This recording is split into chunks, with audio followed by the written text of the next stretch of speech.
ያው ሸክላ ሰሪው ለምን እንደዚህ አረከኝ እንደማይለው እኔም ፍጡር ነኝ ጌታ ነው በኔ የወደደውን የሚያደርገው። ያው ቢበላሽም አፍርሶ እንደገና ይሰራዋል ባለቤት ነው።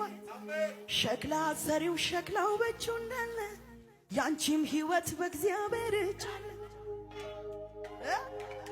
አሻያ መካራ ለቦስ ያው ቢበላሽ እንኳን አፍርሶ የሚሰራ አምላክ ነው ያለሽ።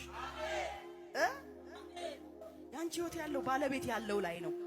ባለቤቱ ደግሞ እግዚአብሔር ነው። አንተ ግጥም አይደለም የምነግርህ። ያው እግዚአብሔር እንደዚህ ነው የሚያደርገው። ያው አጠገባ በቃ ይለዋል። በቃ The Jesus that I know is the one who came to me, as he said, to every humankind. He speaks in the same way, with the same word. Behold, I stand at the door and knock the door.